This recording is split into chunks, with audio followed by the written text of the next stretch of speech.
Horas Horas Balige Akademi dari tepian Danau Toba yang indah, kanal perjuangan keadilan untuk seluruh rakyat jelata seperti kita, saya, Jessica, ya, ketujuh terpidana Cirebon.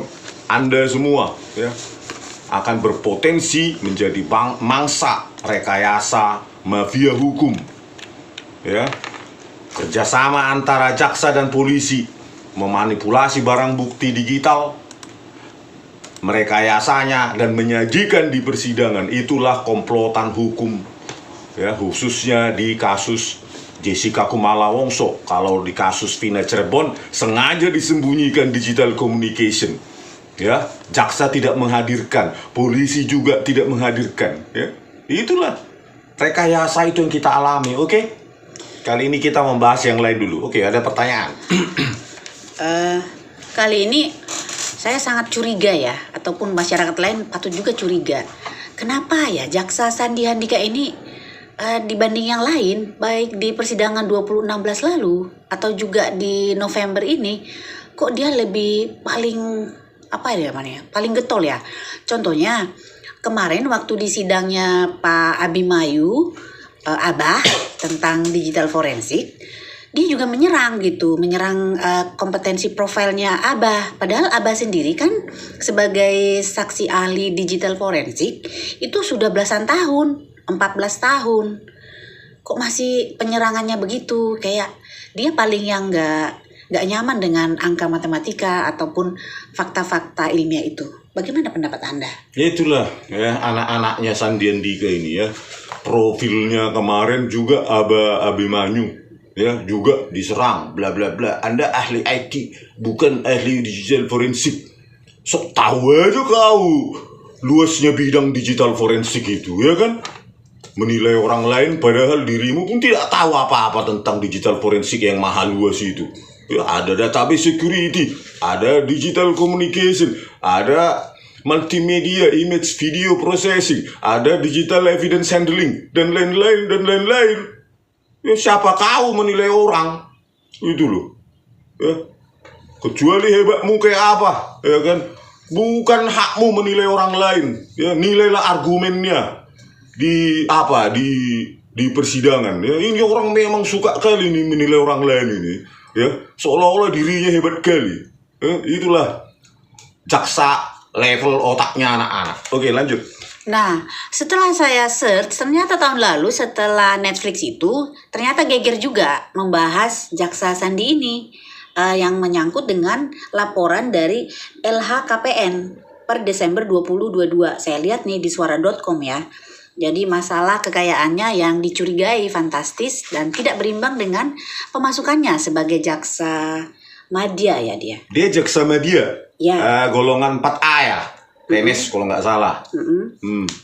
Ya, sementara kalau gajinya seorang jaksa madya itu range-nya dari 3 juta hingga 5 juta. Dan tunjangannya 8.700.000 sekian. Jadi kalau di total, take home pay per bulannya sekitar 13.700.000 begitu. Tadi 3 jutaan sampai 5 jutaan kalau gaji PNS.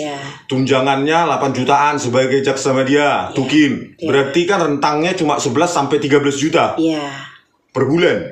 Nah, itulah gajinya, hidup di Jakarta. Ya, tapi di sini dari suara.com ya saya ambil itu per Desember 2022 kekayaannya 7,6 miliar rupiah. 2022 kekayaannya 7,6 miliar. Iya. Ini kan nggak masuk akal ini. KPK harus mengusut ini ya. Harus diusut ini, kok bisa gaji 11 sampai 13 juta. Hartanya 7,6 miliar 2022. Jangan 2024 sudah jadi 100 miliar itu. Ya. Lompatan drastis. Padahal sebelumnya katanya 2000-an atau berapa itu? Cuma 400 juta hartanya. Di mana itu? Di berita online ada itu. Dari 400 juta melompat ke 7,6 miliar tahun 2022, ya. Makanya di sidang, makanya kita harus curiga ini ya. Begitu getol dia di persidangan PK ini, Jessica Kumala Wongso, sudah kita hadirkan ya bukti rekayasa itu. Terus dia undertone lah itu, ya kan, signifikansi. Dia turunkan level pentingnya CCTV itu. Dia bilang untung sekali CCTV hanya bukti petunjuk. Padahal di podcast Denny Sumargo dia mencocok-cocokkan video rekayasanya Muhammad Noah Lazar dengan hasil waktu estimasi sianida toksikolog Nur Samran Subandi dan Imade Agus Gelgel. Kan berlawanan. Inilah orang sering menipu. Gitu loh. Di persidangan juga menipu dia. Izin yang mulia, kami tidak mengubah menyentuh sama sekali flash disk. Padahal jelas-jelas berubah jumlah dan isi folder. Inilah KPK harus mengusut ini. Dari mana logikanya ya seseorang PNS, jaksa, rentang gaji cuma 11-13 juta ya, hidup di Jakarta tetapi hartanya 7,6 miliar. Memang dia nggak makan, ya kan? Memang dia nggak nyicil. Harusnya kan dengan gaji seperti itu nyicil rumah 1 miliar pun sudah hidup kembang kempis itu. Bukannya naik gajinya, malah drop. Kan gitu kan kalau KPR dia. Seperti layaknya PNS yang hidup sebatas gaji. Kan gitu. Ini KPK harus usut ini. Jangan seperti laporan terhadap Jaksa Agung Sanitiar Burhanuddin. Dibiarkan di KPK. Katanya hidupnya hedon. Gitu loh. KTP nggak jelas. Triple atau ganda. Pendidikannya juga nggak jelas, ya. Apakah lulusan S1 17 Agustus Semarang atau Undip, S2-nya juga, S3-nya juga, kan aduh parah kali ya. Begitu juga dengan Sandi Andika ini sudah kita paparkan bukti ilmiah getol kali. Ini kan harus diperiksa ini. Apakah ada biasanya kan kesetiaan yang buta itu ya driven by money, gitu loh. Di trigger, dipicu oleh uang itu. Periksa itu, apakah ada kaitannya dengan uangnya Edi Darmawan Salim atau uangnya Tito Karnavian, Krisnamurti dan lainnya. Kan gak masuk akal. Gaji cuma 11-13 juta hidup di Jakarta, malah hartanya meningkat drastis ya. Di persidangan juga bebal kali pokoknya. Gitu loh orang ini. Udah gitu, udah kita paparkan novum. Hilangnya 100 frame di video kamera CCTV 9 menjadi novum itu. 100 frame malah dibilang salah ketik metadata itu. Cobalah mempertontonkan kebodohannya demi loyalitas. Loyalitas buta karena apa? KPK harus periksa itu. Kok bisa drastis? Oke? Terus detail hartanya itu kayak mana ya? 7,6 miliar itu. Nah, saya coba baca lagi ya dari laporan harta kekayaan penyelenggara negara LHKPN ya KPK pada Desember 2022 lalu. Jika dirinci ya, 1. Tanah dan bangunannya senilai 6,6 miliar. Nah, dari sini statusnya adalah tanah dan bangunan seluas bla bla bla di Bekasi. Hibah tanpa akta senilai 3 miliar. Hibah tanpa akta. Berapa itu? Senilai 3 miliar. 3 miliar. Terus yang kedua, tanah dan bangunan seluas 42 meter bla bla bla di kota Jakarta Utara, hibah tanpa akta senilai 2 miliar. 2 miliar tanpa akta juga hibahnya. Ini lagi tanah dan bangunan seluas 150 meter persegi di Jakarta Barat, hibah tanpa akta senilai 1,6 miliar. 1,6 miliar berarti total tanah dan bangunan hibah tanpa akta 6,6 miliar. Ini dengarkan ini KPK, jangan cuma tidur makan gaji buta. Ya, bagaimana ini 6,6 miliar hibah tanpa akta? Apa definisi hibah tanpa akta itu? Nah, kalau saya lihat lagi di sini kebetulan suara.com juga menyoroti apa arti hibah tanpa akta. Ini saya bacakan ya dari media ini. Dalam pasal 1666, 1666 KUHP Perdata, KUH Perdata, hibah merupakan pemberian yang dilakukan seseorang terhadap pihak lain yang masih hidup. Saat masih hidup. Hibah tanpa akta berarti penghibahan yang dilakukan tanpa adanya akta otentik. Hibah tanpa akta adalah hibah yang dilakukan tanpa akta otentik, berarti di bawah tangan. Padahal seharusnya hibah harus dilakukan dengan akta notaris. Seharusnya hibah dilakukan dengan Notaris gitu. akta notaris. Nah ini gimana ini? Ya kan bisa jadi ini adalah cara orang menyembunyikan suap menyuap, sogok menyogok. Dibilanglah hibah tanpa akta. Karena pernah terjadi itu di kasus pegawai pajak itu, Rafael Alun. Nah, hal ini juga terjadi dalam kasus mantan pejabat pajak Rafael Alun Trisambodo yang pada saat itu memiliki harta senilai 56 miliar. Juga mengatasnamakan hibah tanpa akta. Nah, Rafael Alun aja bisa diinvestigasi itu hibah tanpa aktanya. Ya, kenapa enggak Jaksa Sandi Handika ini? Ya, bagaimana dia getol menolak bukti ilmiah? Ya, video CCTV sudah jelas direkayasa. 100 frame hilang atau 10 detik durasi video CCTV 9 hilang. Dia bilang untung saja video CCTV hanya sebagai bukti petunjuk. Coba bayangin. Dibilang lagi metadata salah ketik. Terus dibilang lagi ya dibantah terus pokoknya. Udah ribuan frame pun hilang di kamera kanal CH17. Tetap aja itu kan untuk dipotong di gini. Memang sudah terlalu bebal ini. Makanya saya bilang hanya uanglah yang bisa memicu loyalitas buta semacam ini. Ini KPK harus memeriksa ini, gitu loh. Ya, bagaimana sudah kita ungkapkan pun software gratis iRedshop di metadatanya Muhammad Noah Lazar di BAP-nya itu untuk kanal 1, 3, 7 dan 9, terutama kanal 7 dan 9 yang menjadi mahkota dalam penyidikan itu, malah diotak-atik oleh Muhammad Noah Lazar dengan iRedshop. Ini orang juga Sandi Handika masih bebal menolak bukti ilmiah itu. Ini kan perlu diperiksa ini Sandi Handika ini. Apakah loyalitasnya secara buta ini driven by money? Kan gitu. Harus investigasi nih KPK. Jangan diam aja kau tiduran aja di sana, nggak jelas digaji. Kalau memang nggak ada kerjamu ya bubarkan aja lah kau, bubarkan diri. Parah kali. Ini hibah tanpa akta. Aduh parah. Hibah tanpa akta.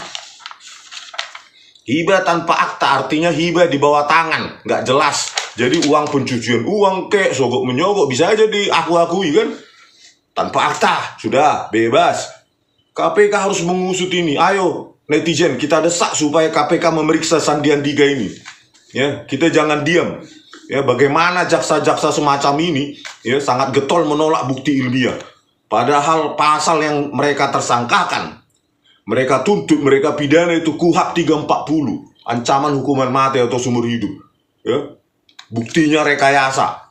Bukti video CCTV dimanipulasi oleh Muhammad Noah Lazar dengan iRedshop. Software gratisan yang pantang dilakukan untuk mengotak-atik laju frame, dimensi frame, dan kodek.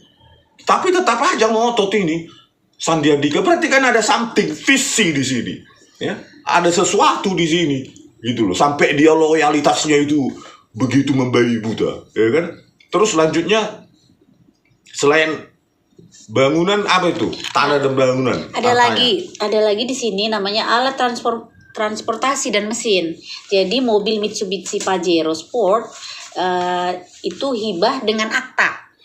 Mobil Pajero Sport hibah dengan akta. Jadi senilai 525 juta rupiah. Nah, bisa terus, jadi itu akta notaris berarti ya. Ada dari Mertua atau dari mana, atau dia ngikutin Indonesian Idol atau apa. Kalau yang Pajero iya.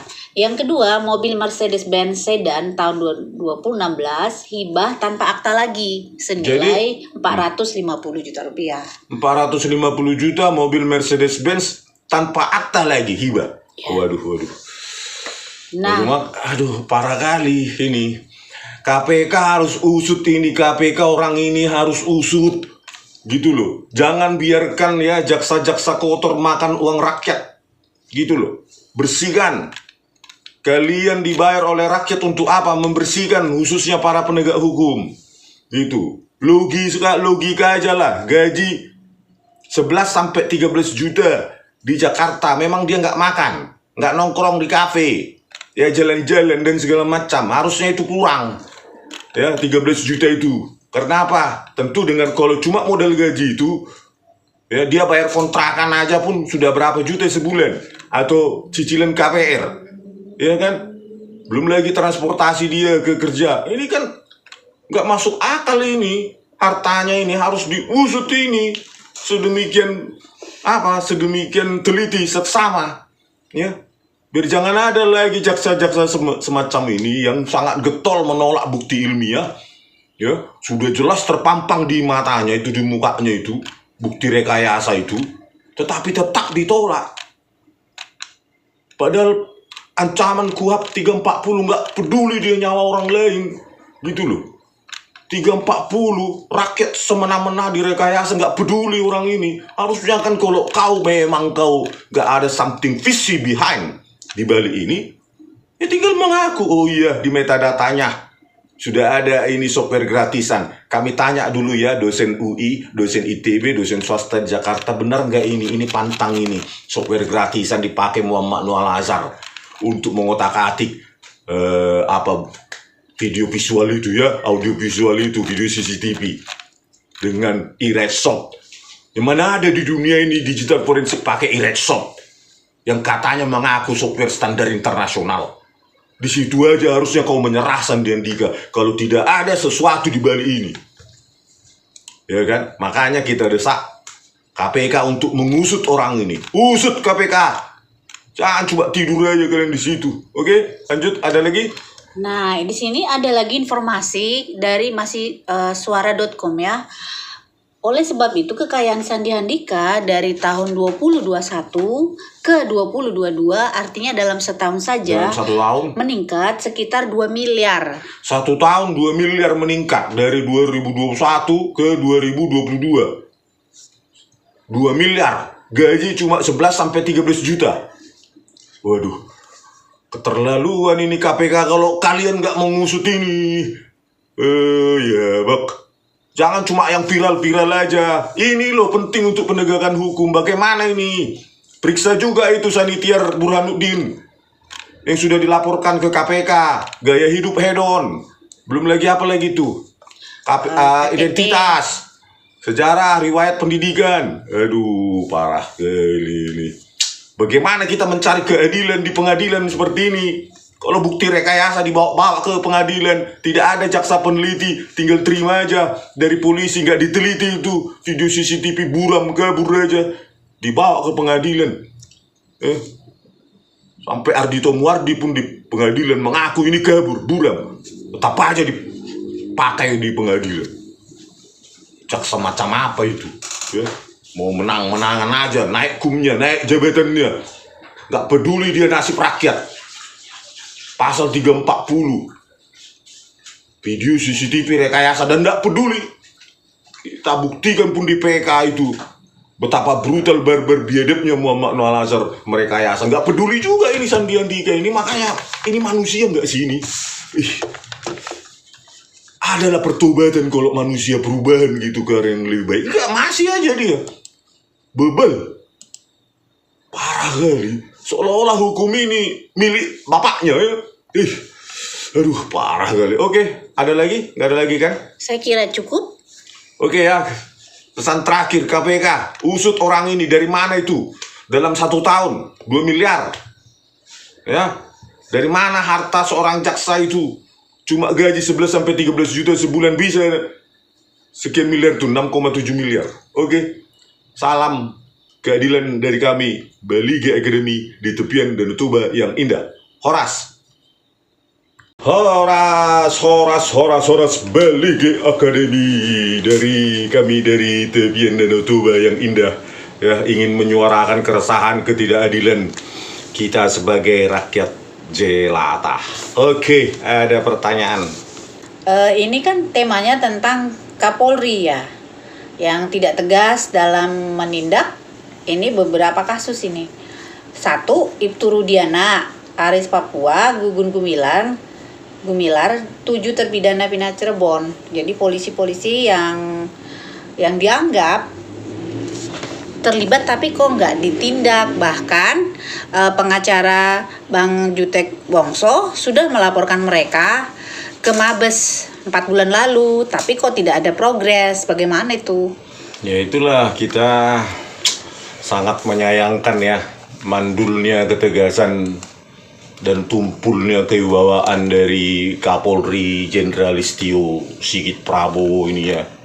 Sangat-sangat menyayangkan. Sudah berapa bulan katanya tim susnya sudah bekerja, tapi tidak ada hasil, tidak ada progress report. Alasan terakhir katanya menunggu PK.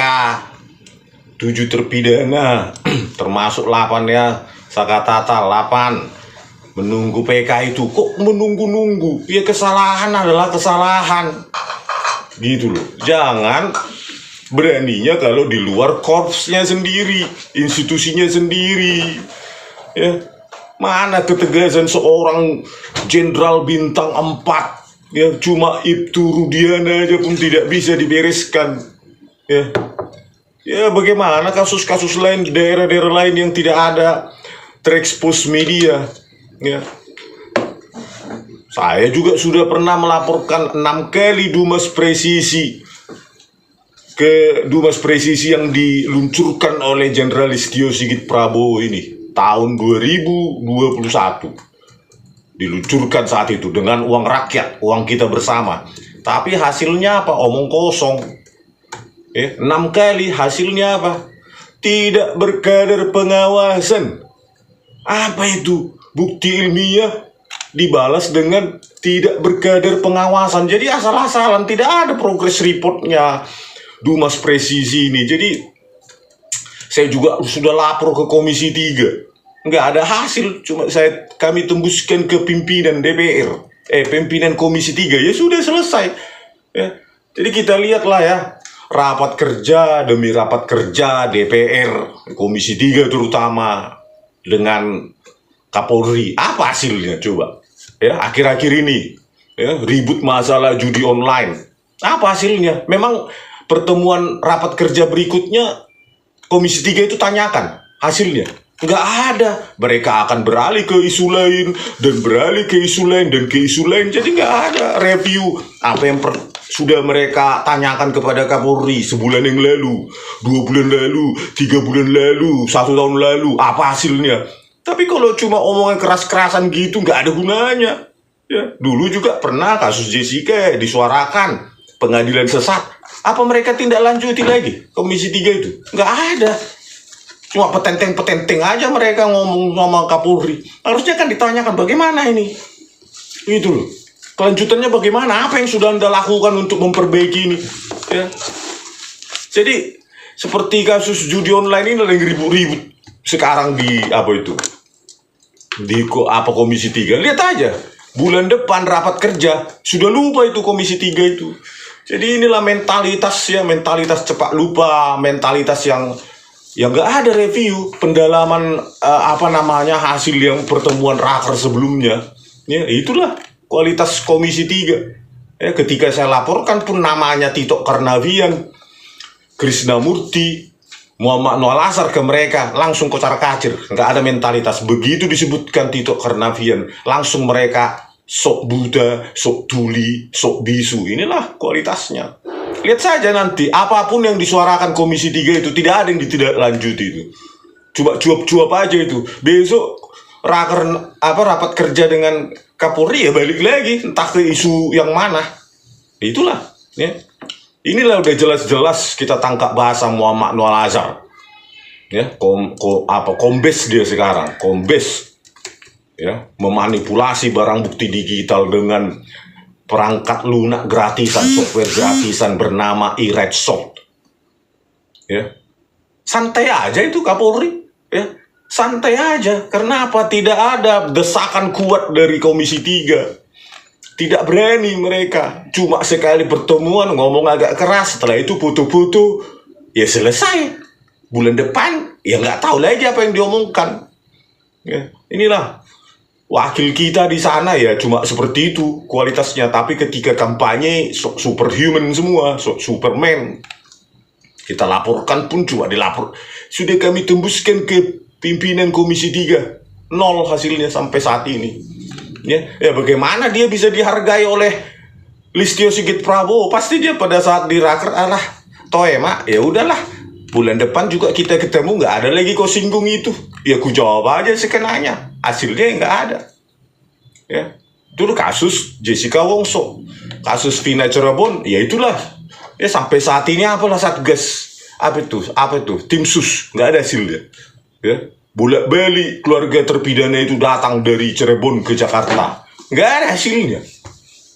Ya, terus kita lihat lagi yang paling mengkhawatirkan juga ya kasus Afif Maulana itu, yang Kapolda Sumatera Barat, siapa namanya, Irjen Suharyono, dengan entengnya ya, DVR hanya punya keterbatasan 11 hari sudah override, terhapus otomatis, sama seperti kasus Jessica Kumala Wongso. Mereka meniru saya kasus yang lain juga ya, Kanjuruhan atau yang lain lah itu. Itu aja polanya, terus diulangi ini polisi ini. Ya, makanya punya kualitas DPR itu ketika kita memilih, jangan berdasarkan karena dikasih duit, tapi lihat profilnya, lihatlah ini kita mau melapor kemana. Ya, lapor ke mereka pun sia-sia. Sementara masyarakat sekarang takut dengan undang-undang ITE ini yang sudah berlaku puluhan tahun, yang katanya dibentuk oleh salah satunya adalah oleh Roy Suryo. Undang-undang ITE untuk membungkam kita, menakut-nakuti kita. Rakyat sudah 10 tahun lebih ini menjadi takut bersuara, ya, takut dengan ancaman undang-undang ITE. Ya, inilah kita sangat mengkhawatirkan ya, bagaimana kepasifan masyarakat, didukung juga Komisi 3 yang amnesia cepat lupa, ya, amnesia kolektif mereka itu, ya. Isu terus beralih tanpa ada kinerja sama sekali. Hasil mereka apa? Perbaikan hukum di Indonesia itu apa? Ya.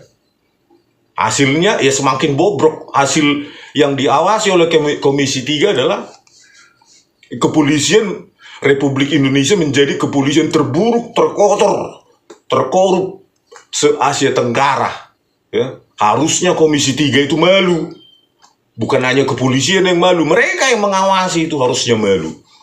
Tapi ya karena mereka tetap gajian 1 miliar 1 bulan, ya apa boleh buat ya. Tidur aja pun gaji kami tetap datang, pikirannya mereka. Inilah. Aduh, luar biasa. Terus lanjut. Ya, ini juga ada yang Aibda Wibowo Hasyim, yaitu Kanit Intelkam yang Polsek Konawe Selatan. Itu orang tua siswa yang melaporkan Bu Guru Honorer Supriyani itu loh. Kenapa nggak ada solusi dari Kapolrinya, anak buahnya ini Pak? Siapa ini Aibda Wibowo Hasyim ini? Ya kan terlihat ya, Kapolri ini kan sama tingkat Aibda aja pengecut. Apalagi yang kita laporkan Muhammad Nual Azhar, Krisnamurti dan Tito Karnavian. Ya terbukti lagi Aibda Iya, dibilang Wibowo 50 juta. Memeras 50 juta. Terus harusnya kan ya, sebagai Kapolri bukan harus didesak masyarakat, bukan harus disuarakan oleh netizen atau media. Harusnya kan progresif dia. Teliti dulu itu, investigasi itu. Gimana hasilnya? Oke, benar dia memeras, langsung pecat, pidanakan gitu loh.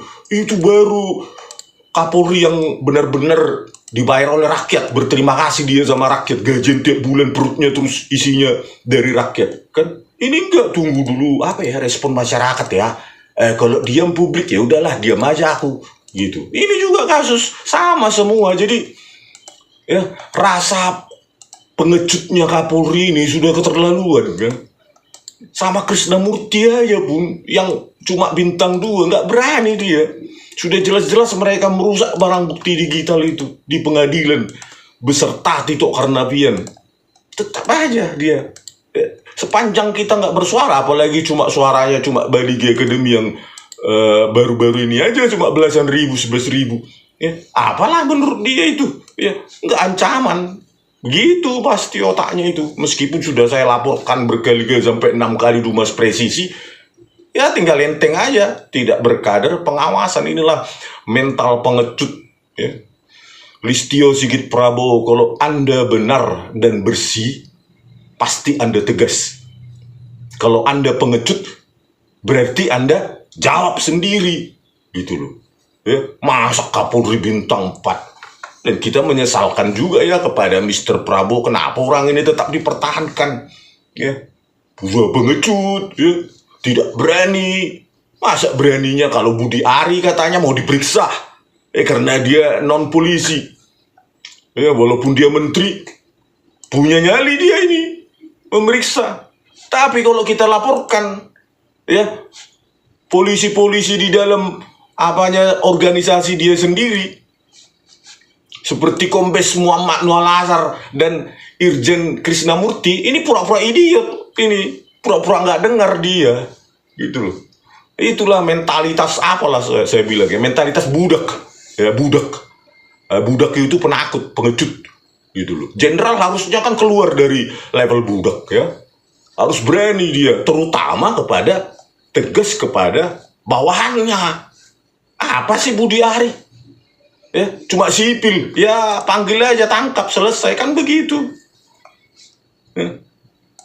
Justru keberanian kau, ya, Listio Sigit Prabowo, ketika kau diuji, ya, rekan satu angkatan akpolmu, Krisnamurti, ya, yang dengan sengaja merusak, ya, mengubah-ubah barang bukti digital dan mengantarkan langsung ke Kejaksaan Tinggi. Disitulah mentalmu sebagai jenderal diuji.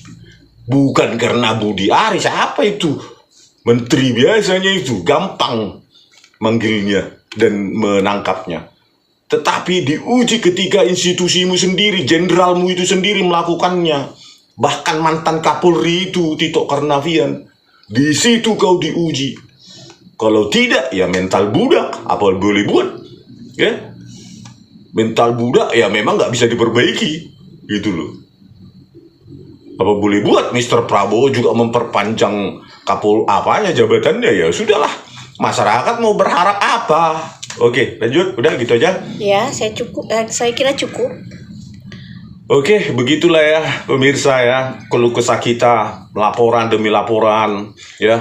Semua membuka aduan, ya. Komisi 3 membuka aduan, DPR, terus Komisi Judisial membuka aduan, Komisi Kejaksaan membuka aduan, Komisi Mahkamah Agung membuka pengaduan, Kejaksaan Agung juga membuka pengaduan pakai anggaran rakyat, hasilnya nol semua. Sudah saya laporkan ya tentang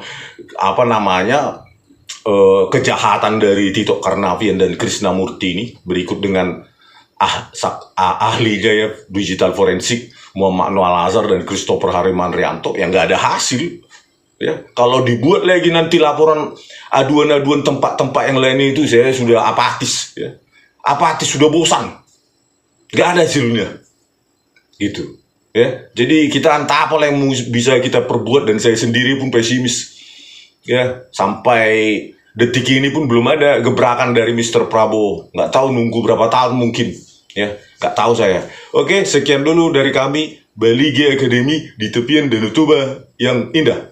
Horas Bali G Academy ya.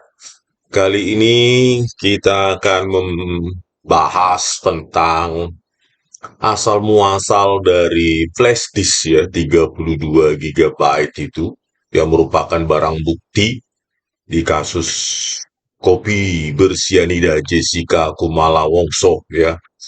Semoga ini didengarkan oleh yang mulia majelis ya, atau tim Hakim Agung yang menyidangkan ini nanti ya, bahwa ternyata saya juga baru tahu ini flash disk 32 GB ini berasal dari seorang teknisi CCTV KP Olivier ya, bernama Sajidin. Jadi dialah yang yang mengekspor dari DVR Telview FD161S itu ya, 900 GB katanya kapasitasnya, ke dalam flash disk berkapasitas 32 GB ya.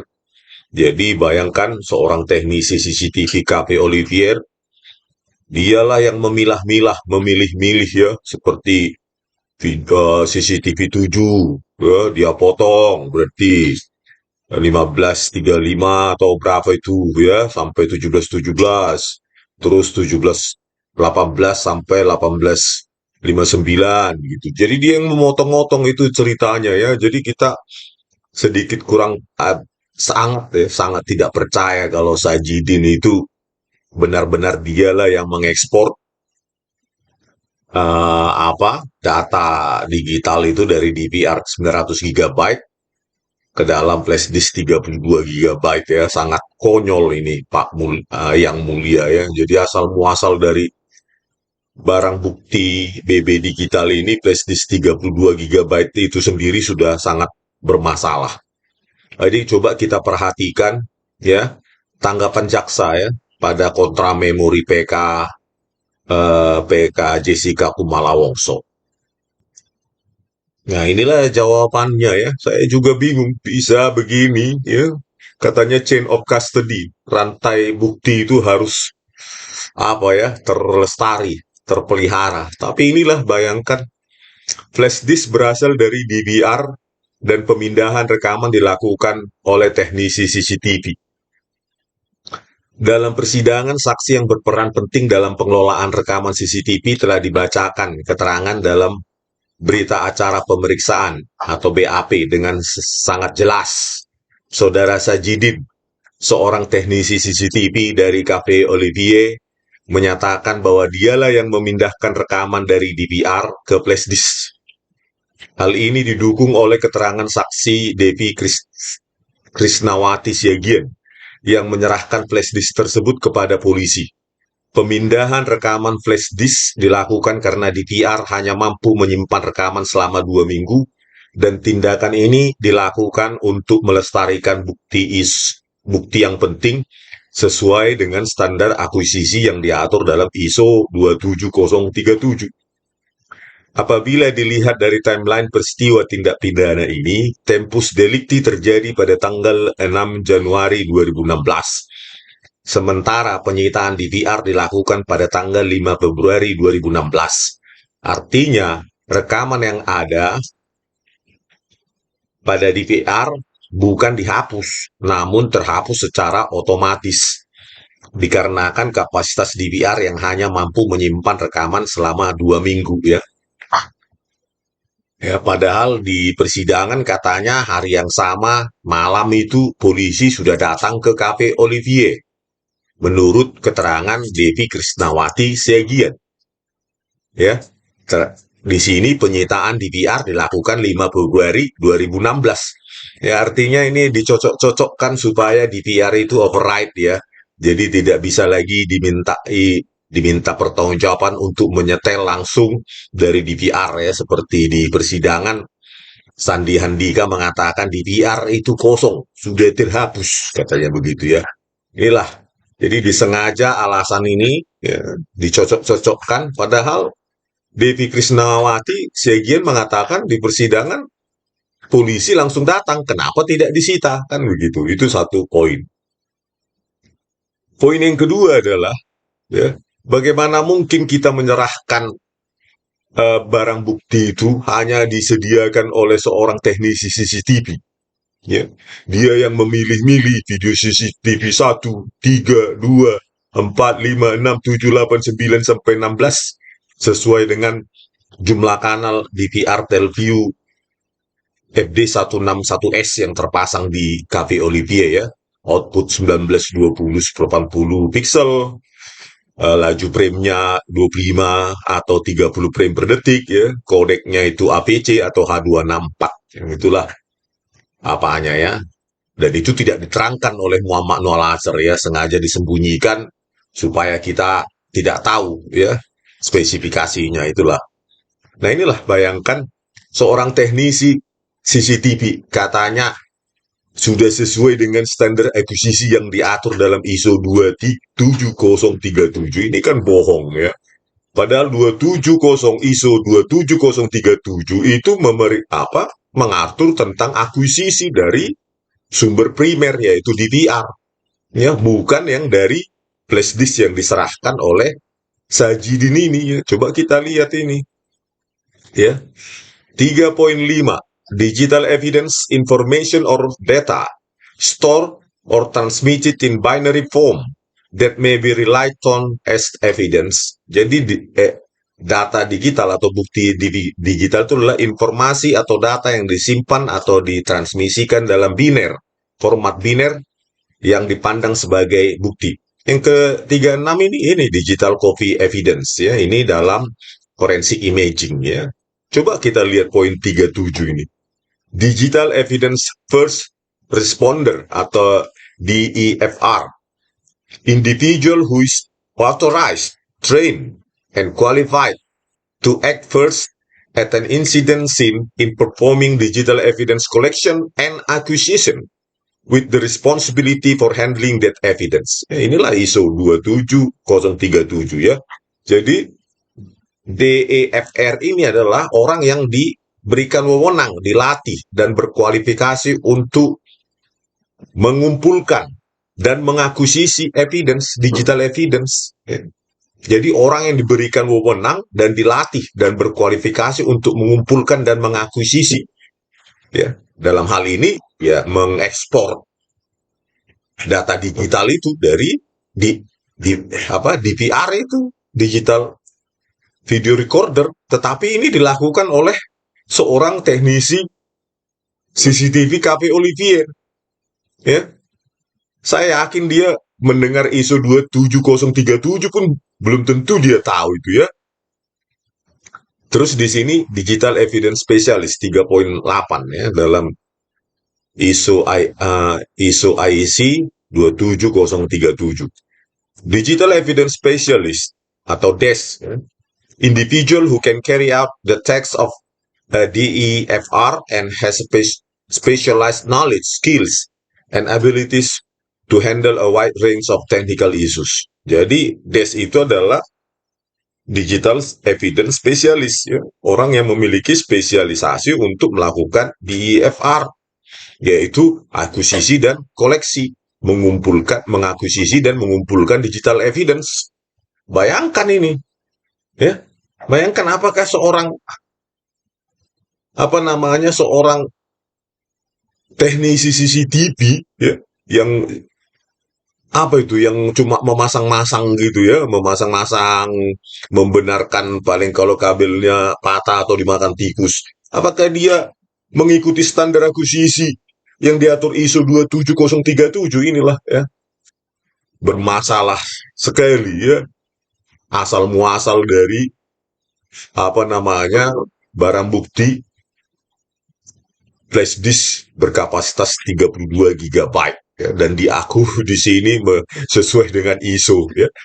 Saya yakin teknisi ini pun mendengar ISO 27037 pun belum pernah dia seumur hidupnya ya, dan dia tidak pernah dihadirkan di persidangan ya.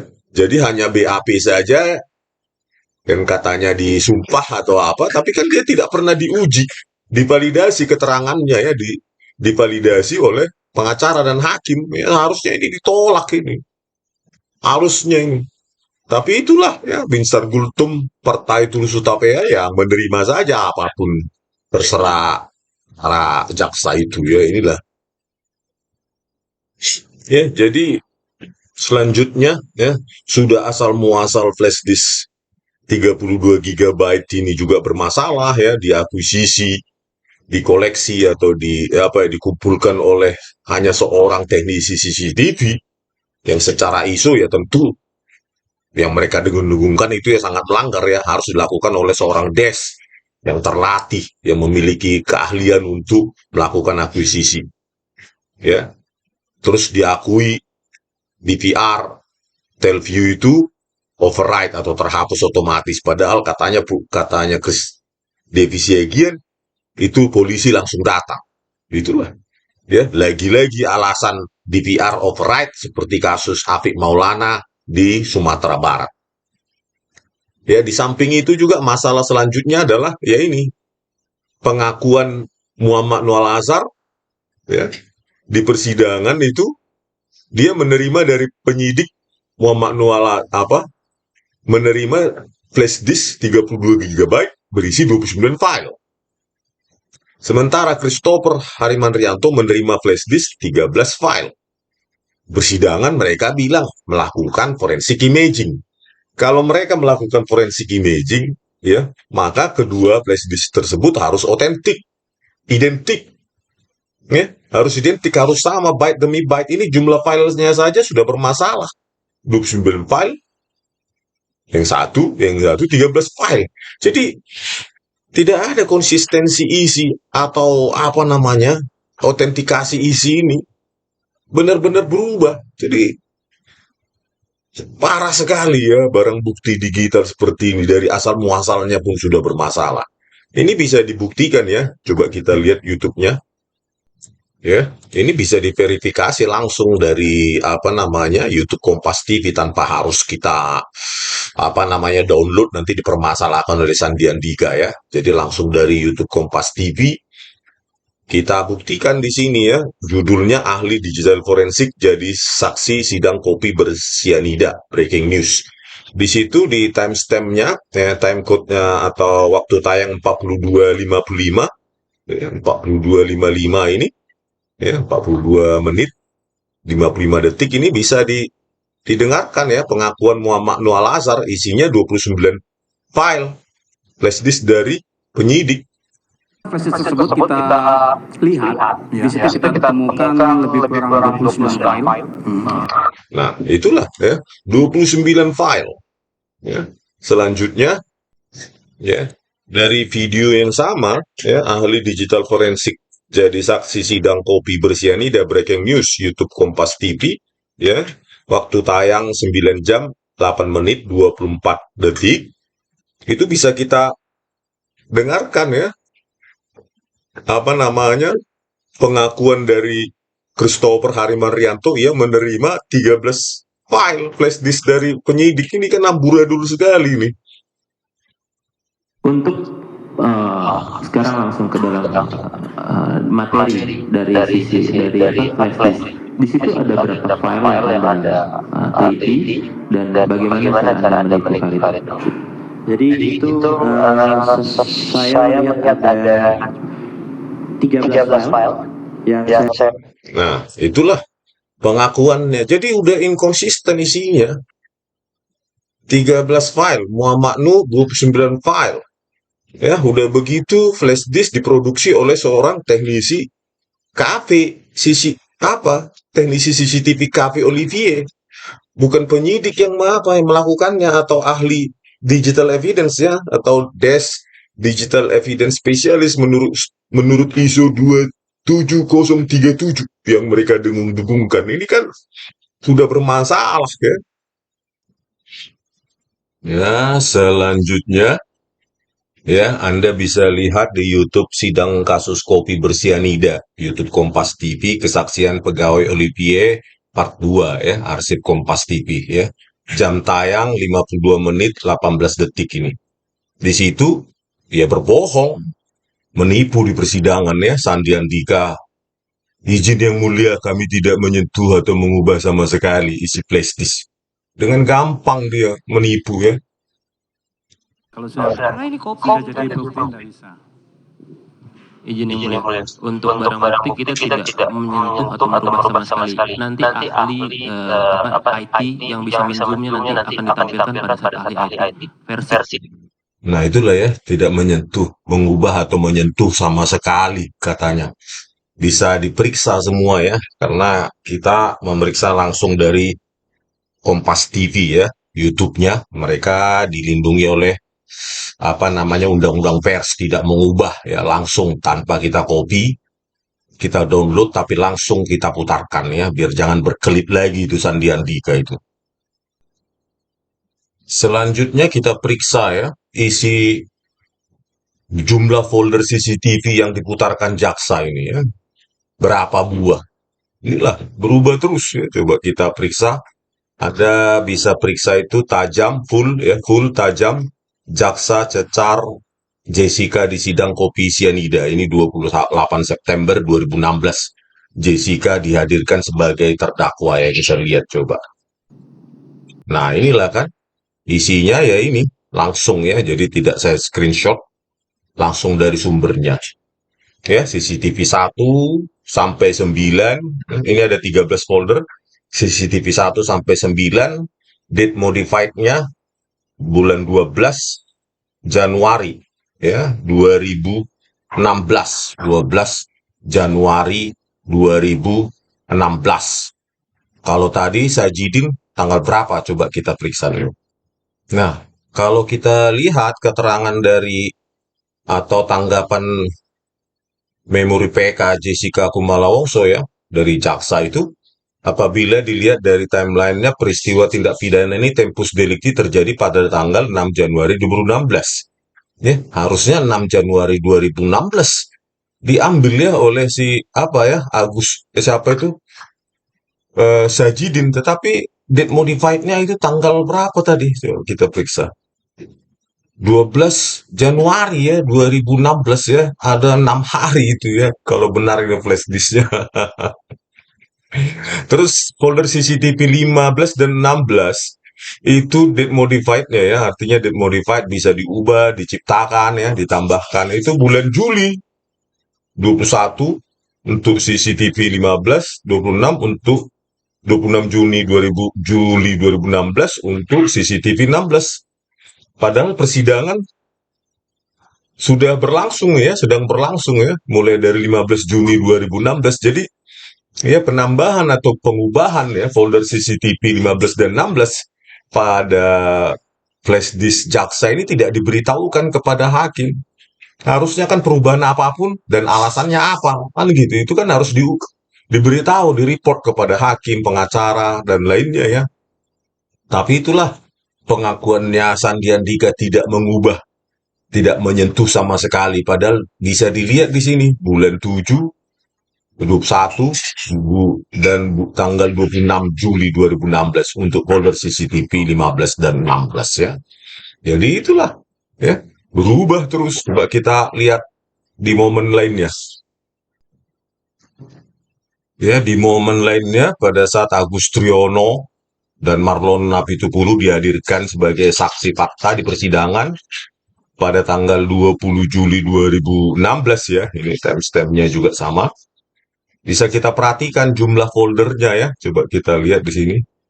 Ya, untuk bisa diverifikasi di Kompas TV YouTube kelanjutan kesaksian di sidang Jessica Wongso. Untuk waktu tayang 52 menit 06 detik ya, kita bisa putarkan ini. Nah, inilah kan. Bisa kita screenshot. Nah, inilah 1, 2, 3, 4, 5, 6, 7, 8, 9, 10, 11. Jadi ada 11 folder. Karena folder CCTV 15 dan 16 tadi ditambahkan pada tanggal 21 dan 26 Juli ya. 2016, jadi tanggal 20 Juli pada saat Agus Triyono dihadirkan itu tidak ada. Bayangkan sesuka-suka hati para jaksa ini menipu-nipu ya, mengubah-ubah isi flash disk sebagai barang bukti digital. Selanjutnya bisa kita perhatikan juga isi folder untuk folder CCTV 3 ini ya, pada saat siapa ini siapa namanya ya, pada saat Rasmiati ya, reservasi manajer reservasi tanggal 28 Juli, kalau tidak salah ya, 28 Juli 2016.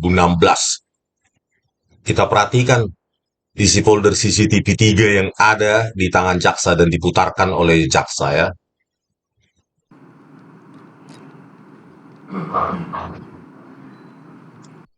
Sebelumnya saya jelaskan itu bisa diverifikasi di YouTube Kompas TV. Sidang kopi bersianida hadirkan para pegawai Olivier dan adegan rekonstruksi ya. Waktu tayangnya 1 jam 46 menit 28 detik.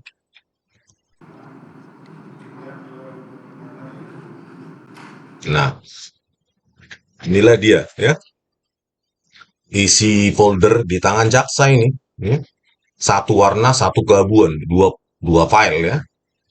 Selanjutnya ya, di saat lain ya, pada saat Agus Triyono ya dihadirkan di persidangan 20 Juli 2016, kita bisa periksa langsung dari YouTube Kompas TV berjudul Kelanjutan Kesaksian di Sidang Jessica Wongso dengan waktu tayang 29 menit 46 detik ya, untuk folder CCTV 3 di tangan jaksa. Nah inilah dia ya. Folder CCTV 3 itu tiga file ya, 2 warna, 1 keabuan. Inilah berubah terus ya. Antara 20 Juli dan 28 Juli saja sudah berubah-ubah. Padahal si jaksa penipu itu, Sandi Andika, mengatakan, "Injin yang mulia, kami tidak mengubah atau menyentuh sama sekali." Itulah penipuan terus. Untuk folder CCTV 9 di tangan jaksa, kita bisa periksa ya, untuk dari YouTube Kompas TV langsung kelanjutan kesaksian di sidang Jessica Wongso ya. Ini 20 Juli 2016, Agus Triyono dan Marlon Napitupulu dihadirkan sebagai saksi fakta ya. Waktu tayangnya 52 menit 01 detik, bisa kalian periksa ya.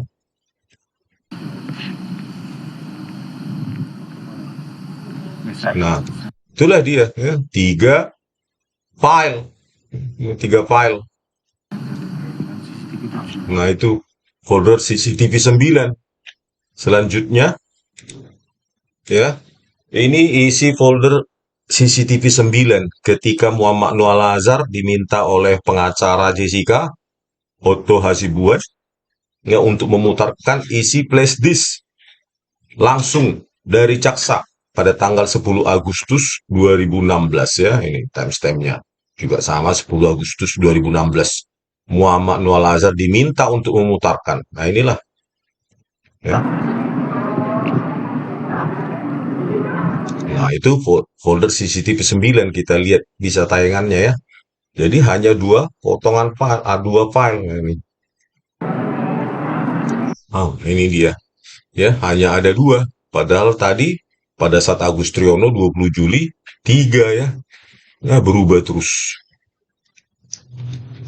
Nah, untuk isi folder CCTV 7 bisa diverifikasi dari YouTube Kompas TV, judul Kelanjutan Kesaksian di Sidang Jessica Wongso. Waktu tayang 52 menit 4 detik ya. Ya, 20 Juli 2016. Bisa kita lihat ya, isinya 4 file. 20 Juli 2016.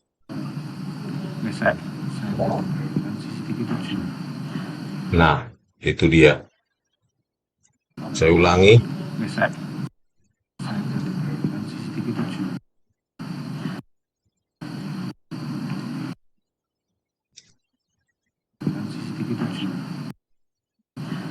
Nah, ini dia, agak cepat ya dia.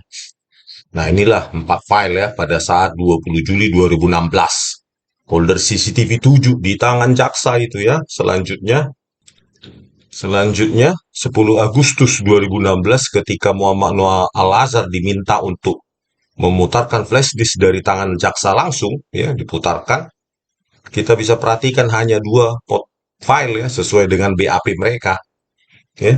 Sebelumnya 4 pada saat 20 Juli, ini 10 Agustus malah jadi cuma 2. Jadi berubah-ubah terus isi flash disk ya. Ini 10 Agustus 2016.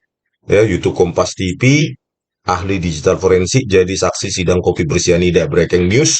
Waktu tayang 5 jam 31 menit 21 detik. Bisa kita lihat.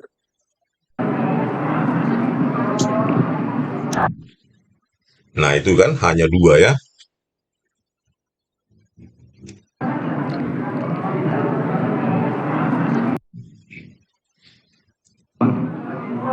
Nah, itu hanya 2. Ya, inilah dia. Tadi diputarkan 1, 2, 3, 4, 5, 6, 7 ya. Tadi di back isinya 2 ya. Nah, itulah.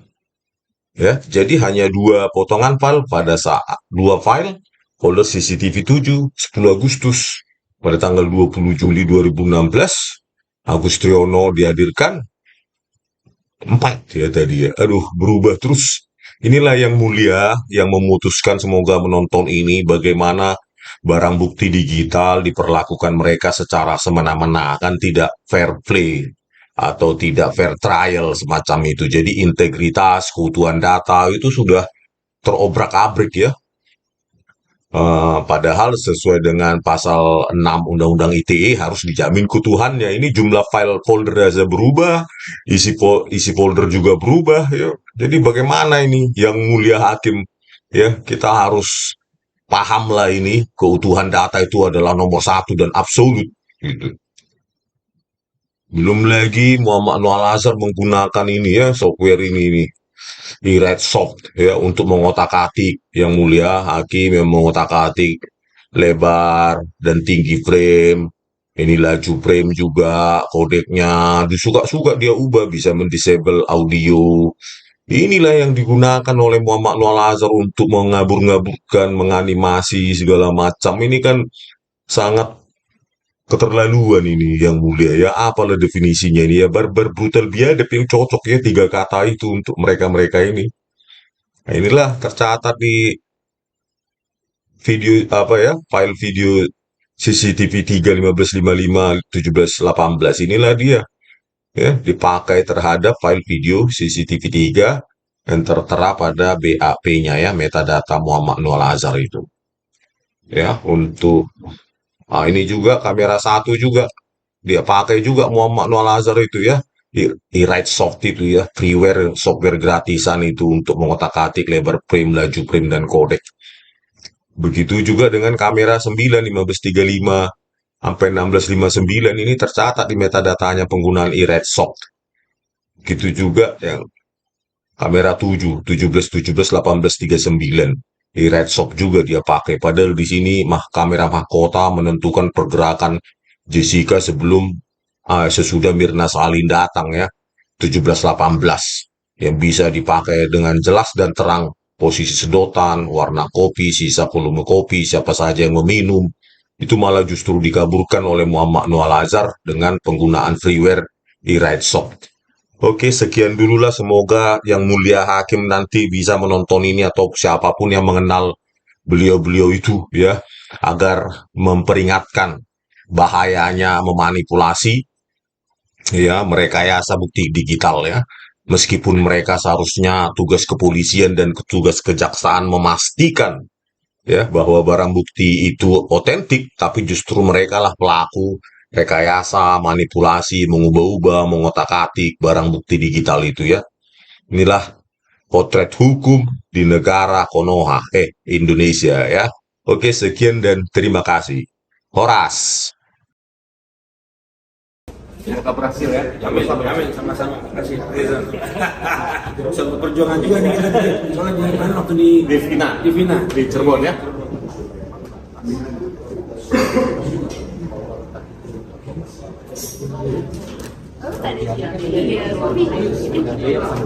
Kita siap.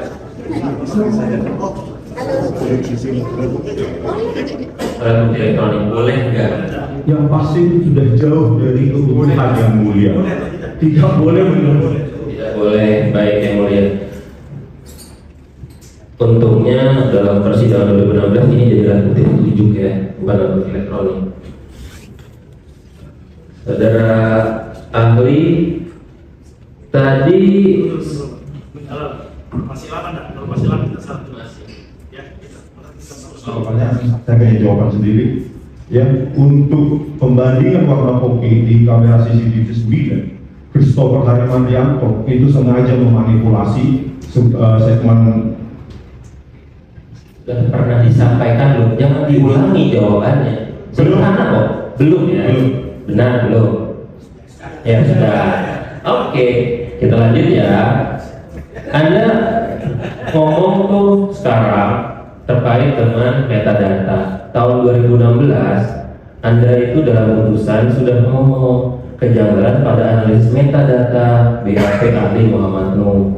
Ini ada channel-channelnya juga, ada di putusan. Jadi apa yang ruang lingkupnya, apakah hari ini diperdetail? Karena ruangannya sama, hanya metadata, warna kopi, pergerakan, itu nggak ada yang baru. Karena saya Apa yang saya sebutkan di situ? Kan CH berapa saja? channel Ada di keputusan. dalam putusan Anda sudah bahas channel 17 di sini. 17. Tadi yang saya jelaskan 17. Saya mau dalam putusan saya 17. Saya kan nanya ruang lingkupnya apakah ada yang didetailkan, tapi ruangannya sama, hanya membahas metadata. Coba pahami dulu. Sudah cukup, saya jawab. Sudah, tinggal jawab. Saya jawab. Silakan. Apa yang baru adalah yang ditemukan adanya freeware erase stop untuk memanipulasi dimensi frame dan laju frame codec itu belum ada di 2016. Freeware ada dua, remake dan erase stop. Freeware dan erase stop. Oke, lanjut, ada lagi. Mereka bilang tidak ada. Jadi bukan satu ahli digital forensik, 2 orang. Kami itu untuk membackup bahwa ini memang sah dan yakin dan memang alat buktinya itu kuat, ahli nggak cuma satu untuk satu bidang ilmu, 2. Digital forensik 2 orang, toksikologi 2 orang, kedokteran forensik 2 orang, psikolog 2 orang, ahli pidana 2 orang. Digital forensik menunjukkan bahwa di periode waktu 1629 sampai 1645 hanya ada Jessica. Iya, oke. Kami langsung korelasikan dengan 2 ahli toksikologi. Mereka melakukan percobaan masing-masing, tidak bersama nih, masing-masing. Dan mereka menemukan kapan waktu racun itu masuk. Saya tambahkan, supaya objektif, itu ahlinya 2 tuh. Sekarang sudah profesor beliau, Profesor Made Gelgel dan Dr. Nur Samran. Oke. Jadi ketika mayat Munir akan diotopsi di Belanda, Profesor Frieser dari Belanda itu menyebut nama Made Gelgel. Tapi juga ada pertanyaan, tidak ada fakta persidangan atau alat bukti yang menunjukkan Mirna lah yang memasukkan gelas racun itu ke gelas. Jessica lah yang memasukkan racun cyanida ke gelas Mirna. Jadi, bagaimana keyakinan hakim waktu itu? Ya, tidak ada satupun bukti atau alat bukti saksi yang melihat dimasukkan. Ini memang CCTV menjadi sarana yang empuk, dan ini setelah diberlakukan Undang-Undang ITE ya, menjadi dasar bagi kami bahwa CCTV ini menjadi tolak ukur. Persis, tapi Pak Binsar, karena pada waktu itu di CCTV tidak dapat dilihat. Ketahuan pada saat di zoom ada gerak-gerik tangan itu masuk ke salah satu tempat gelas tapi ketutup oleh paper ya, bag. karena waktu itu Jessica di CCTV berusaha untuk meletakkan satu tas besar, kantong besar di sebelah gelas sehingga itu tidak terlihat ia memasukkan sesuatu di balik tas itu. Namun semakin tajam bagi kami untuk membuktikan bahwa pelakunya dia ketika di CCTV kita lihat gatal-gatal tangan. Kalau serbuk cyanida kena ke tangan, banyak melepuh, kalau sedikit gatal-gatal. Hingga gatal di paha, dibuang celana jeans. Alasan katanya sobek. Bagi kami mau dibuang alat-alat bukti, barang bukti tersebut yang menjadi alat untuk mematikan seseorang itu, no problem. Justru disitulah keyakinan hakim timbul. Jadi keyakinan hakim itu tidak muncul seketika. Dari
Ti. Ini dia masukin sesuatu nih, cyanida nih. Ini kita di Polda waktu itu rame-rame sama Pak Tito, ada Pak Krisna. Nah, jadi kita potong dulu, ini lagi nunggu. Loading dulu. Kok Pak Tito ikut turun tangan? Pak Tito ngelihat ini justru dia panas tuh. Wah, lu bakalan sidang ini scientific rame nih. Dia bilang begitu.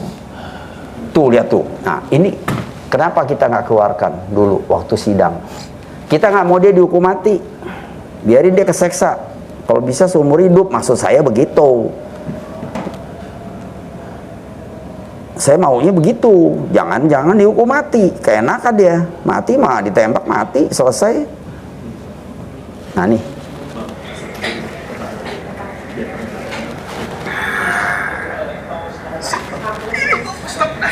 ini polisi sampai teriak-teriak kesenangan nih. Yang mana? Oh ini. Ulang ya. Perhatikan tangan kiri dia. Ini belum pernah dikeluarkan.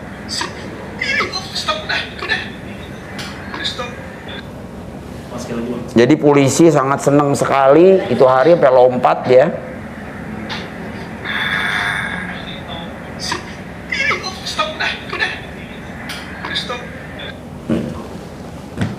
Kongres Belige Akademi, ya kita sangat prihatin ya dengan jawaban jaksa perihal dengan tanggapan jaksa atas memori PK Jessica Kumala Wongso ya.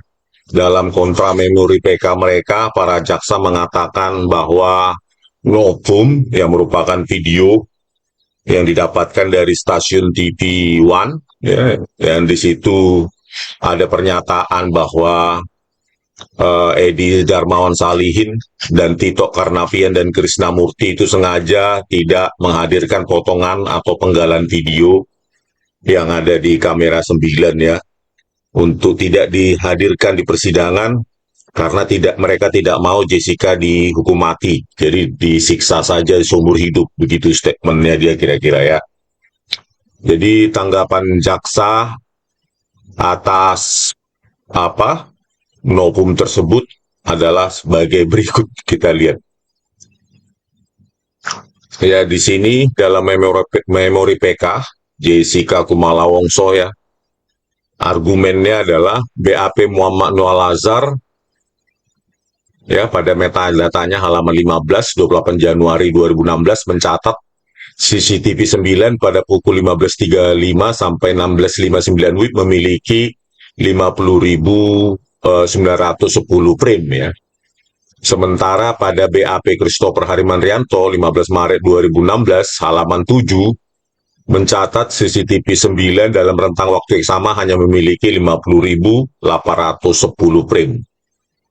Terdapat selisih 100 frame antara kedua laporan ahli tersebut. Jadi argumennya adalah 100 frame ya dibuang sesuai dengan statement dari Edi Salihin di video TV One tersebut yang menyatakan ada penggalan video yang tidak dihadirkan di persidangan.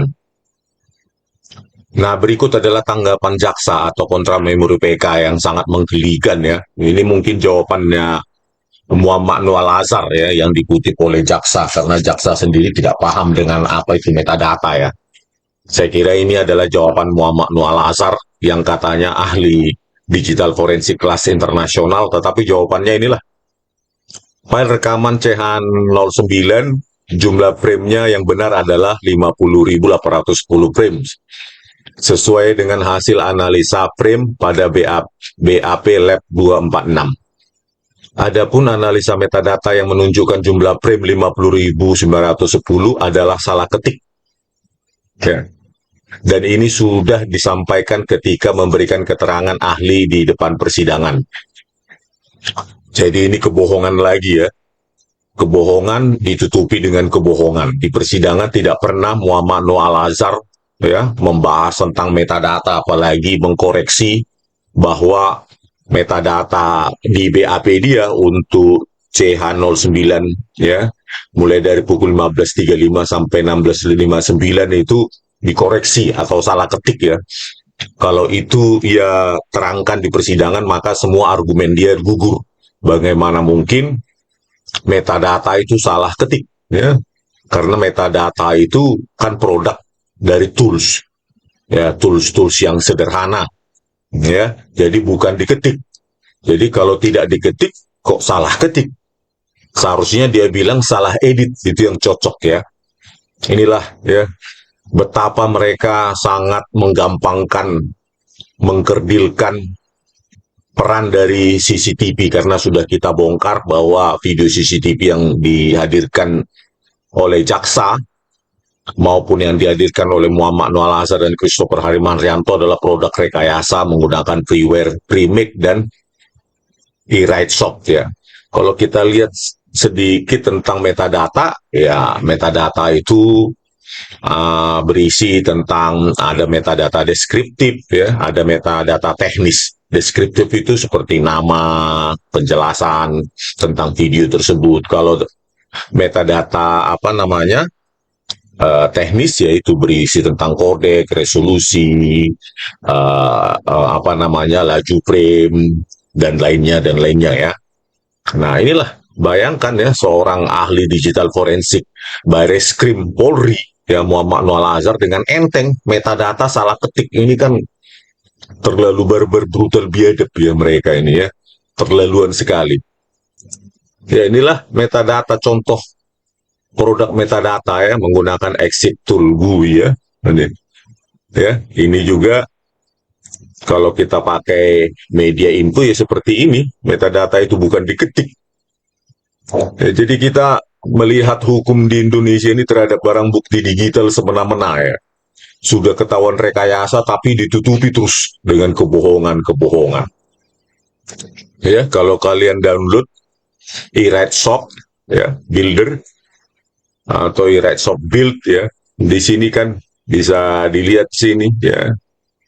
Bisa kalian praktekkan dengan sederhana, bisa diubah-ubah ini ya, frame rate-nya ya, jadi 10, jadi 5, terus dimensinya bisa kita otak-atik di sini, terus disable audio juga bisa, kodeknya juga bisa diubah-ubah di sini.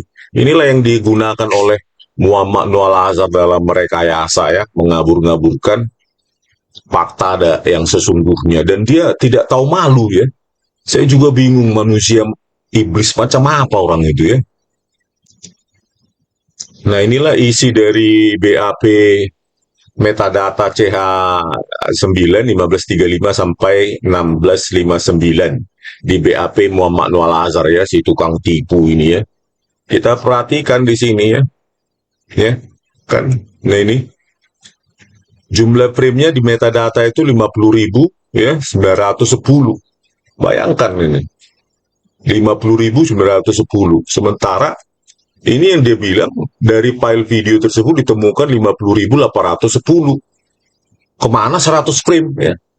Karena dia sudah downscaling temporalnya ya, dari 25 menjadi 10 ya, 10 frame per detik, maka 100 frame itu 10 detik durasi video hilang. Itulah yang ditunjukkan, yang kita buktikan ya, bersesuaian dengan statement dari Edi Darmawan Salihin ya, 10 detik durasi frame hilang.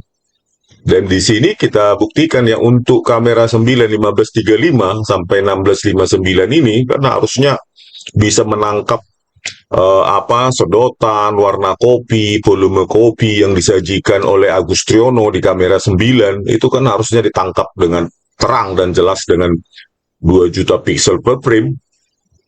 Tapi ya malah dikaburkan oleh Muhammad Noah Al-Azhar ya di kamera 9 ini. Ya, pergerakan tangan Jessica kalau benar apa yang mereka tuduhkan malah tajam sekali di sini, malah dikaburkan dengan ya ini di metadatanya kita tangkap ya. Di sini tercatat jejak digitalnya ya, created with Super C, build plus recorder, e-write soft. Ya. Inilah yang dia pakai. Ya. Bayangkan. Ya, brutal sekali dia ya, kodeknya atau format itu MPEG-4 visual.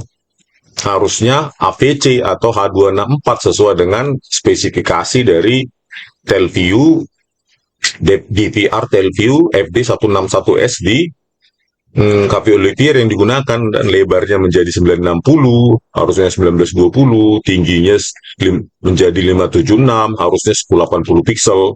Laju frame-nya 25 sesuai dengan keluaran dari DPR Telview FD161S ya, harus 25 atau 30 fps, malah diturunkan menjadi 10 fps ya. Jadi inilah, nah ini juga tercatat juga writing library-nya iRedsoft C ya, copyright. Jadi inilah brutalnya ya. Jadi dia mengotak-atik, mengabur-ngaburkan semuanya pakai iRedsoft, setelah itu dipotong lagi, dibuang lagi 100 frame. Emang brutal sekali Muhammad Noah Al-Azhar ini. Ya penegak hukum tapi sampah ya. Ini kan Pak Prabowo harus memecat orang ini, membidana ya. Kalau bisa seumur hidup ya, agar tidak terulang lagi. Masa laboratorium komputer forensik Bareskrim Mabes Polri dijadikan begini ya, jadi studio animator kayak gini ya. Kalau kita tengok lagi ya, spesifikasi DVR Telview yang digunakan pada saat itu di Cafe Olivier ya, 16 kanal ya, kompresinya, kodeknya, kompresornya itu H264 atau dikenal dengan Advanced Video Coding ya, H264 ini yang terbaru. Terus resolusinya 1920x80, dan kita lihat di sini laju frame-nya. Nah ini kan 25 fps atau 30 fps ya. 25 frame per detik atau 25 gambar per detik itu untuk PAL ya, yang sering digunakan ya di Indonesia. Terus 30 fps untuk NTSC, National Telecommunication System Committee. Jadi itu bayangkan, bagus ya. Kodeknya bagus ya, terbaru H264 atau Advanced Video Coding. Terus outputnya juga tajam, 1920x80, 2 juta pixel per frame. Terus laju frame-nya juga tinggi ya, 25 gambar per detik ya, 25 fps untuk PAL ya. Bayangkan langsung dihancurkan oleh Muhammad Noah Al-Azhar, kan? Langsung diturunkan kodeknya, diturunkan derajatnya menjadi MPEG 4 visual, jadi lebih lebih tua, hasilnya lebih lebih kabur ya, karena ini kan lebih kurang efisien kalau dibandingkan dengan H264 atau AVC. Nah ini juga aplikasi yang dipakai ya, inilah itu untuk mengotak-atik. Inilah pekerjaan Muhammad Noah Al-Azhar, manusia setan itu ya, inilah. Semua pekerjaannya adalah memanipulasi, padahal digaji rakyat bukannya untuk menolong rakyat, untuk mencari kebenaran, malah memanipulasi, ya, membengkokkan kebenaran itu ya. Siapa lagi yang menyuruh dia kalau bukan Tito Karnavian dan Krishnamurti ya, itu sangat masuk akal ya. Tidak mungkin dia itu punya otoritas mengotak-atik barang bukti digital kalau tidak diperintah oleh atasan tertinggi dia saat itu, Polda Metro Jaya 2016 ya, Tito Karnavian dan Krishnamurti. Kalau kita tengok di BAP Muhammad Noah Al-Azhar juga di poin 27 ada jawaban dia itu. Nih, ya. Yang mana rekaman CCTV dalam flashdisk tersebut memiliki 8 bit depth dan 1920 pixel, 1080 pixel untuk width and height ya. Jadi 2 jutaan pixel, malah diturunkan menjadi setengah juta pixel ya. Makanya di persidangan PK 4 November 2024 kemarin saya sebutkan ya, distorsinya itu baik distorsi akibat diturunkannya dimensi frame dan laju frame itu ada 89% ya, distorsi tersebut 89%-an. Jadi yang di persidangan itu hanya disajikan oleh Muhammad Noah Al-Azhar ya cuma 10%-an. Itulah yang dianalisa oleh psikolog, kriminolog, toksikolog, ahli pidana dan lainnya ya. Itu belum dianimasi dia. Karena saya yakin begitu dia menggunakan mengotak-atik dimensi frame menggunakan freeware semacam iRedsoft, maka dia pasti menggunakan tool-tool lain ya untuk memanipulasi, menganimasi semacam pergerakan tangan, objek-objek lain seperti paperback dan lainnya. Itulah gunanya dia untuk mengabur-ngaburkan itu, untuk menutupi animasi dia ya. Jadi saya berharap kalau Presiden Prabowo mendengar ini bergerak cepat Pak ya. Kalau Bapak memang ingin menegakkan hukum dengan tegas, mulai dari aparat kepolisian, baru kemudian tangkap dan pecat jaksa-jaksa yang berkhianat ya, yang bekerja sama dengan Christopher Harimantrianto, Muhammad Noah Al-Azhar, dan Tito Karnavian, ya, Krishnamurti. Karena terbukti si flash disk di tangan jaksa itu berubah-ubah terus.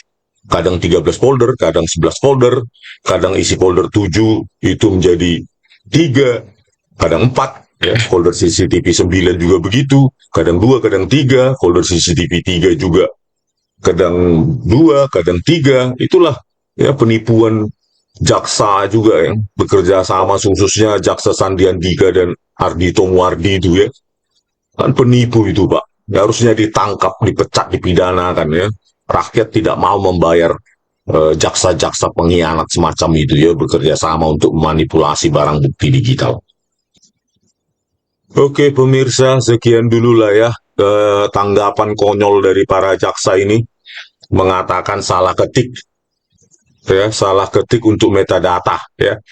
Kalau metadata bisa diketik, maka semua sudah diketik-ketik mereka semua gitu ya. Memang terbiasa untuk mengotak-atik metadata berarti ya. Ya begitulah tanggapan untuk menutupi kebohongan dan kebohongan, penipuan dan penipuan. Sudah kita ungkapkan juga penggunaan e-redshop sebagai freeware untuk memanipulasi video CCTV ya. Tetapi tetap saja bersikeras ya, khususnya Sandian Diga itu yang tidak tahu malu itu ya, menampilkan kebodohannya di depan umum, di depan publik ya. Tidak ada moralitas sama sekali ya. Oke, sampai sekian dulu. Horas. Apakah ada benda-benda tertentu masuk ke dalam gelas tersebut? Itu satu dulu. Jawab dulu itu. Oke. Rekaman CCTV ada dua jenis, ada yang bisa merekam suara dan ada yang tidak bisa merekam suara. Dan ini yang kita dapatkan tidak ada rekaman suara. Jadi baik, tidak ada rekaman suara. Jadi tidak ada, kita tidak akan bisa dengar rekam ya, apa karena yang saudara bilang lihat kita tadi semua dalam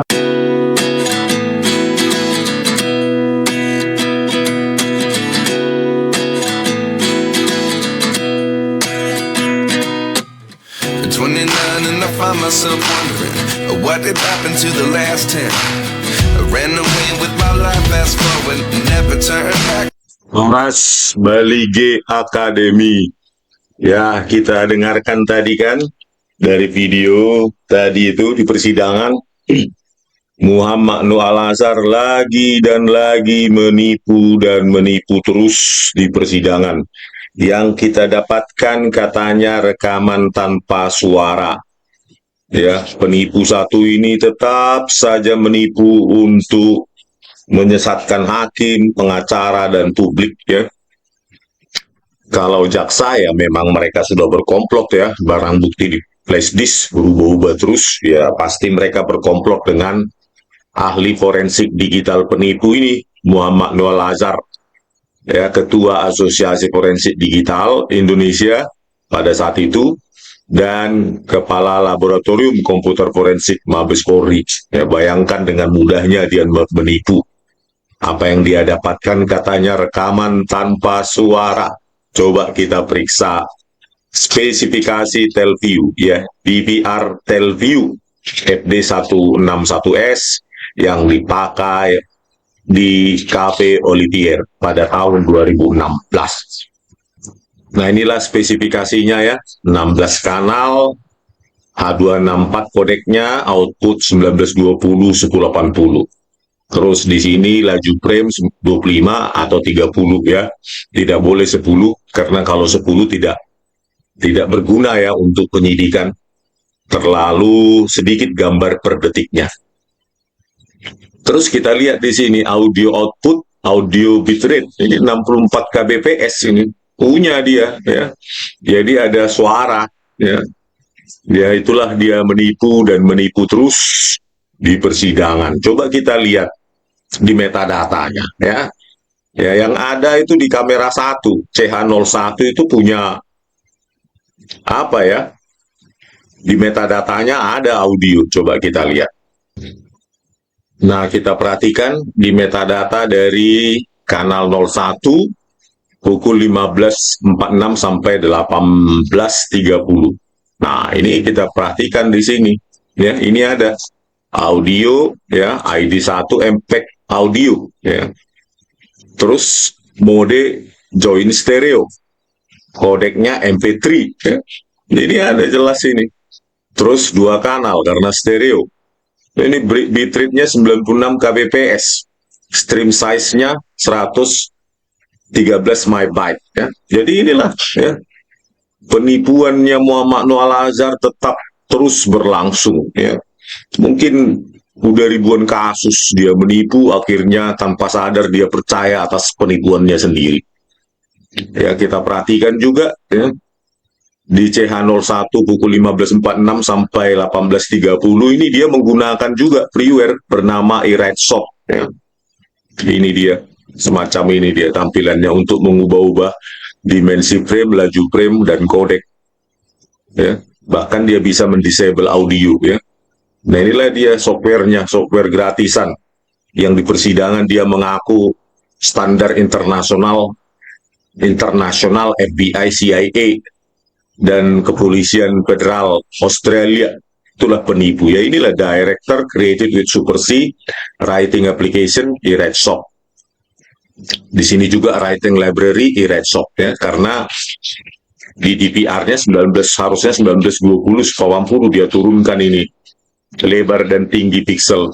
Terus laju frame-nya dari 25 menjadi 10, ya. Jadi total distorsi 89% lebih akibat perbuatan rekayasa Muhammad Noor Al-Azhar di persidangan, ya. Manusia penipu itu sampai sekarang tidak berani keluar, hanya berani di depan persidangan karena dia tahu hakim gampang dimanipulasi dengan jabatan-jabatan dia di Mabes Polri. Kalau kita ketemu di luar tidak berani itu. Saya tantang di diskursus juga tidak berani, bahkan dia di Kompas TV 2016 menantang saya, dia yang tidak datang. Di iNews juga ditantang juga, saya tantang 2016 juga tidak datang. Jadi memang dia bukan bukan saksi ahli, tapi ahli bersaksi. Ya, dia paham. Hakim pengacara tidak paham penipuan dia, jadi dia hanya berani di persidangan. Ya.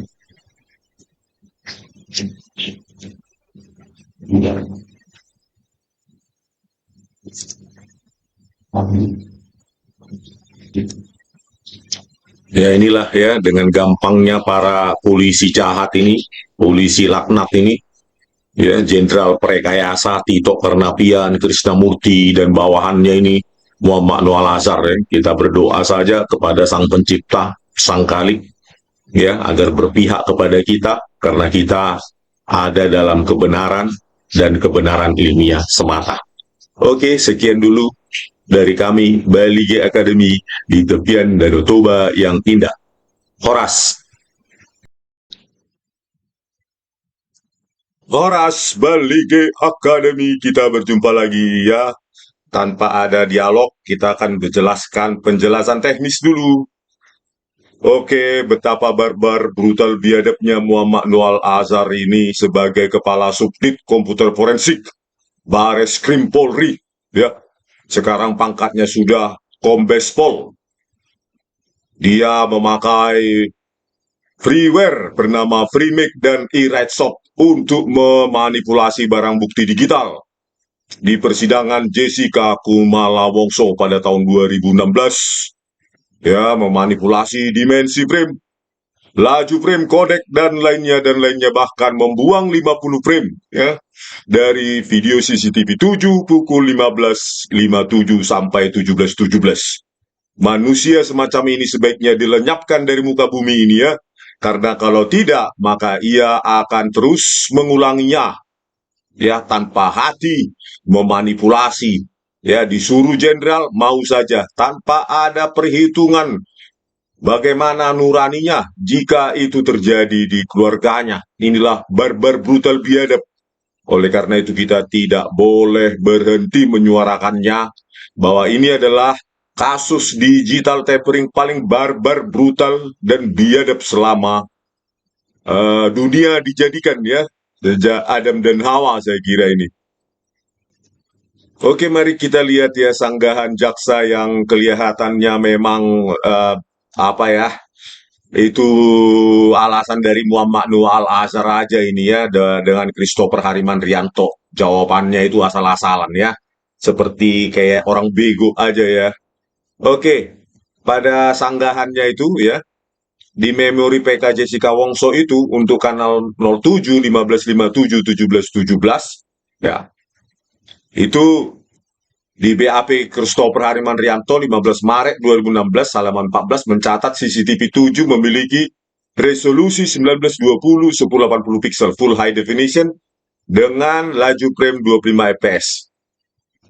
Sementara di BAP ahli Muhammad Nual Azhar 28 Januari 2016 halaman 20 mencatat CCTV 7 ya dalam rentang 1557 1717 itu resolusinya mendadak menjadi standard definition 96576 atau setengah juta pixel per frame dengan laju frame-nya tidak tertera, artinya variabel, suka-suka dia diubah-ubah ya.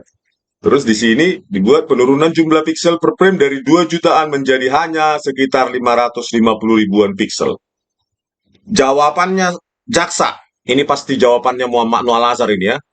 Nggak mungkin jaksa paham ini ya. Ahli Christopher Hariman Rianto menggunakan perangkat video forensik yang memberikan pilihan untuk melakukan enhancement pada saat awal atau dapat melakukan pada saat di tengah-tengah analisa. Lalu ahli Christopher Hariman Rianto memilih untuk melakukan pada saat enhancement di awal, sehingga dilakukan konversi untuk meningkatkan kualitas video guna memperjelas gambar. Sedangkan ahli Muhammad Nual Azhar melakukan enhancement di tengah-tengah analisa video. Dengan melakukan enhancement, maka resolusi akan meningkat.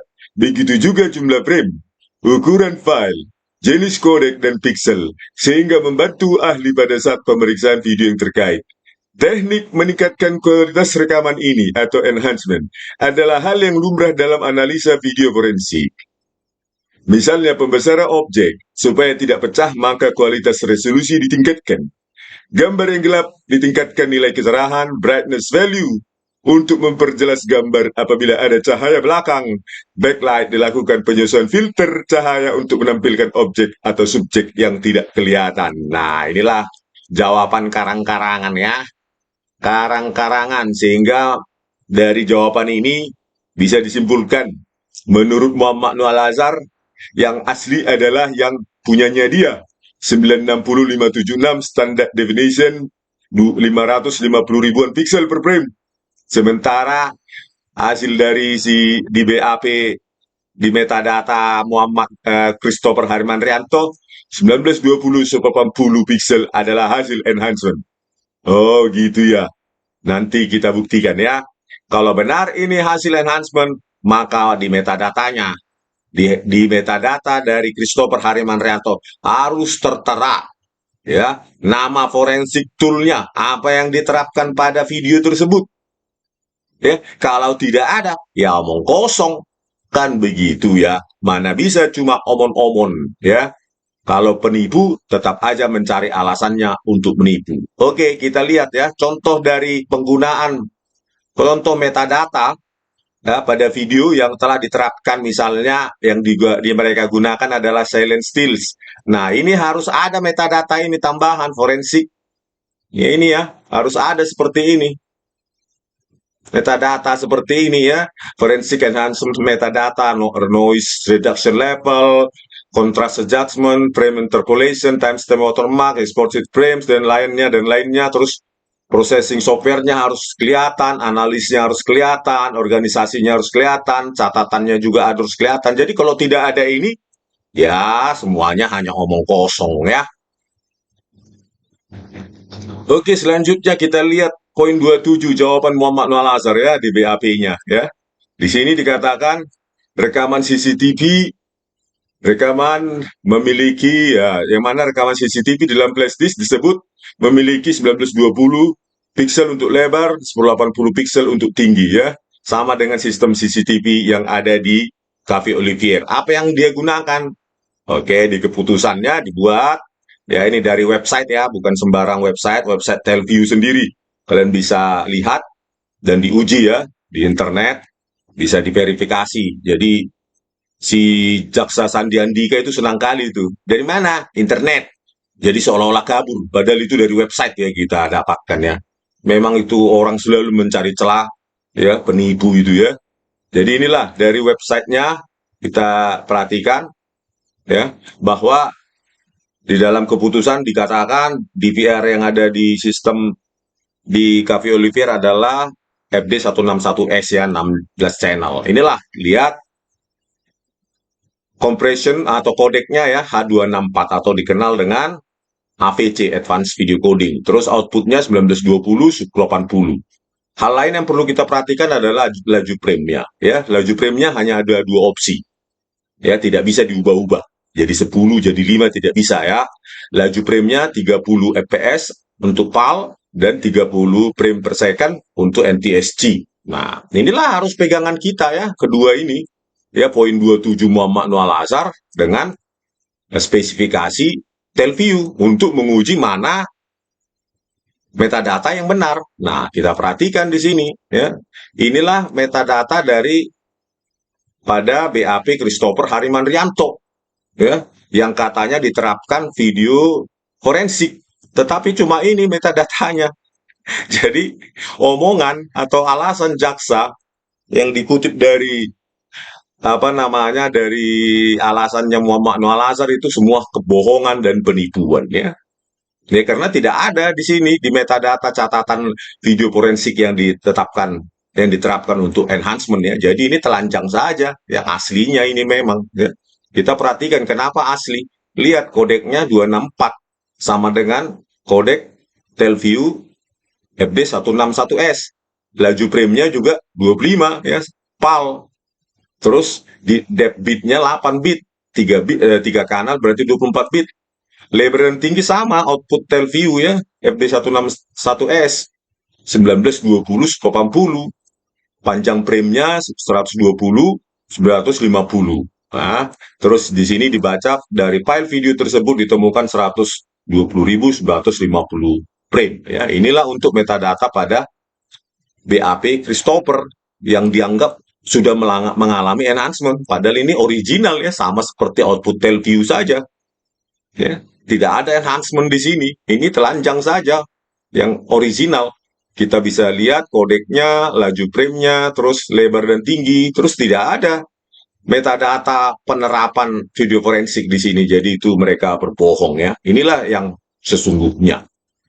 Terus ini metadata dari file video yang sama di BAP Muhammad Noah Al-Azhar ya.